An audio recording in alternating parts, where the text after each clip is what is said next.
The Cleveland Cavaliers, they have last year's NBA championship, and they also have a cranky LeBron James. And it is fun to see old man LeBron, or as we're leading up to old man LeBron here, begin to not give a crap about what he's saying, which is kind of fun because we saw what it was with Kobe his last few seasons, and I'm happy that LeBron is going to go down this road as well.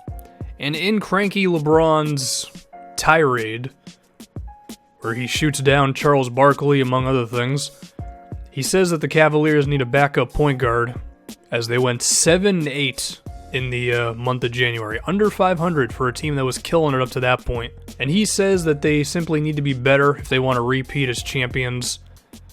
So we can talk about this. Are the Cavaliers actually in any sort of trouble at all? Does LeBron James have a point when it comes to the backup point guard? All that good stuff. First off, with the backup point, he says they need another playmaker on the team. Yeah, I could see that, because their backup point is like Kay Felder, who plays like 7 or 8 minutes a game, and outside of LeBron and Kyrie Irving, there's not really anybody here who can be a real facilitator on the team. Now, 1, I would say you got by with it last year. 2, I would say giving the ball to Kevin Love in the high post and allowing him to pass to guys who are going through off-ball motion would be a third playmaker, but they don't really use that style of offense that much, even if they have given the ball to Kevin Love a bit more this season. But really, the problem with the Cavaliers has been they've just kind of sucked on defense. For the season, they're 14th in defensive rating, which is still pretty decent given that they're the 5th best offensive team. And with the capabilities of LeBron and Kyrie, they could be the best offensive team in the league when they really want to be. But if you can't stop anybody, that's going to be a problem. And I looked at 3 games in January. I looked at the loss to the Warriors, the loss to the Spurs, because I figured it would make sense to watch those two. And then I picked a random game against the Sacramento Kings, and I was like, what is going on with the Cavaliers defense?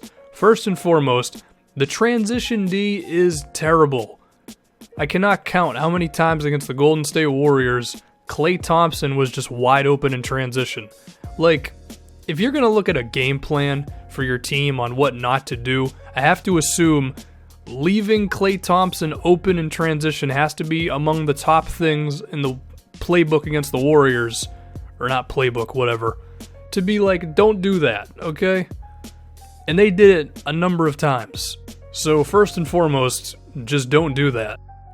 Someone find Klay and get on him, but it wasn't just happening with him. Like, sometimes whoever it would be, Kevin Durant would be coming down and they wouldn't be ready to stop him for a pull-up 3 or whatever. Just go watch that Warriors highlight. There's so many transition buckets for the Warriors, especially early on in the game. It's just like, did the Cavs even show up to that one? Now against the San Antonio Spurs, transition defense was still a problem, but it was more a problem in the sense of like, they were a step too slow in defending the perimeter. So it's like, the Cavaliers would miss, they would actually get back on defense, so good for them, but then they would fall asleep once they actually got back, so then the Spurs would be able to take advantage of that by like hitting pull-up 3s and whatnot, which is still a form of transition defense. Just because you get back doesn't mean you can immediately go, alright, they're going to walk the ball up and we can get ready to play half-court defense. And I think transition defense can be put to just effort, like run back faster, please. I mean, sure, there are some points to like, okay, someone has to stop the ball and then someone has to find their guy and all that stuff, but just get back on defense, first and foremost, with the transition D. But now we have to get to the half-court defense, because it also hasn't been the best either. They've been getting beat on a lot of just one-on-one situations. Against the Warriors, there was more than a few times where, like, Steph Curry would just get by his defender, or Kevin Durant would get by his, and I understand these guys are really good, and it's tough to defend them all the time, but when you're just allowing them to get into the paint with no movement through pick and rolls or anything, it makes it pretty damn tough to stop them. And I remember in the finals last season against the Warriors, they really didn't get beat on one-on-one opportunities like at all.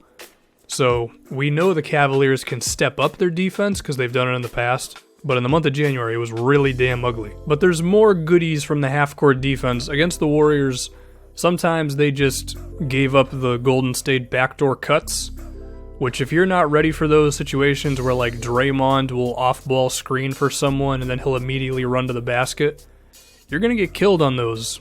That's one of the Warriors' go-tos, and they weren't ready for it in that game against Golden State. But now I want to talk about the game against the San Antonio Spurs, where one, Kawhi Leonard just feasted on Richard Jefferson, because RJ is just really not that great of a defensive player. He has like these crazy one individual moments in the big games, so then we think he's really good, but from a game-to-game standpoint, he does have a tough time on defense, and Kawhi just went at him a lot, so that's just one thing they're going to have to deal with. He does play some significant minutes for them.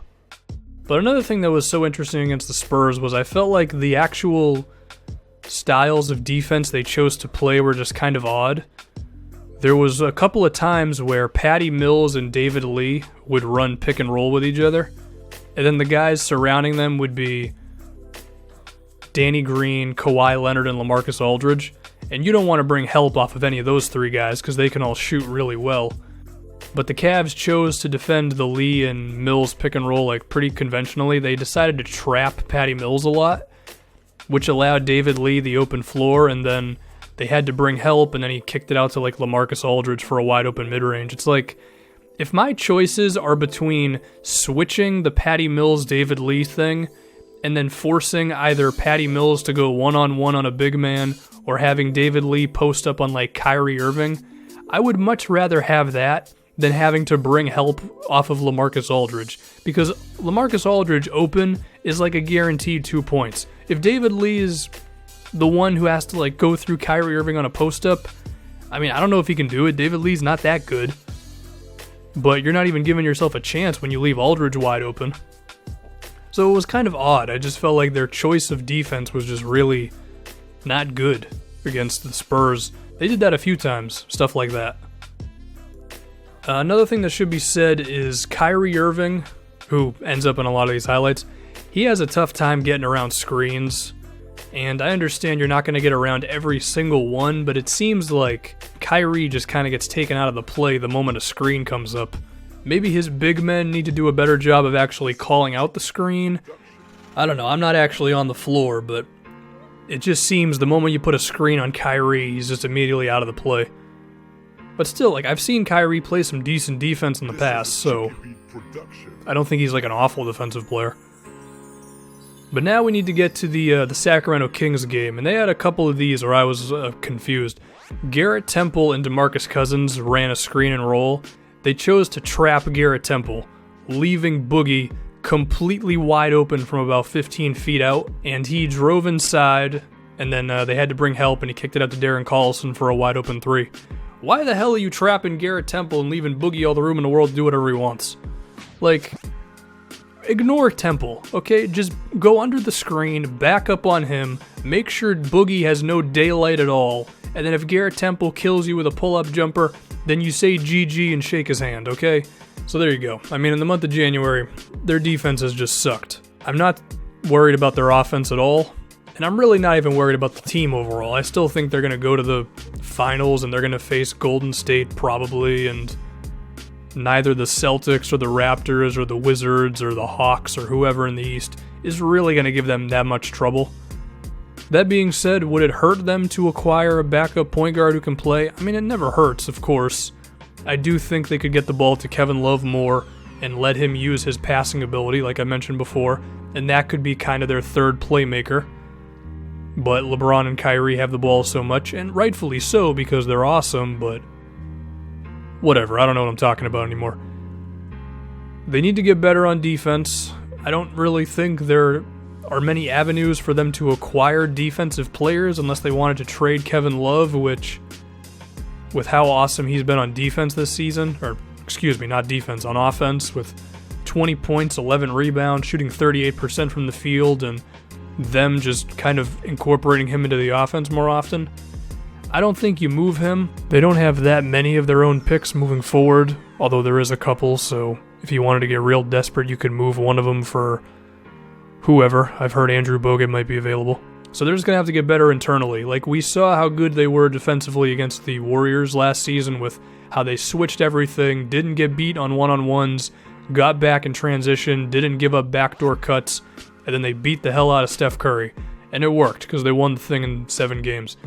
So they just have to get better on defense. Get back, switch pick and rolls sometimes. I haven't seen them switch a single pick and roll in forever.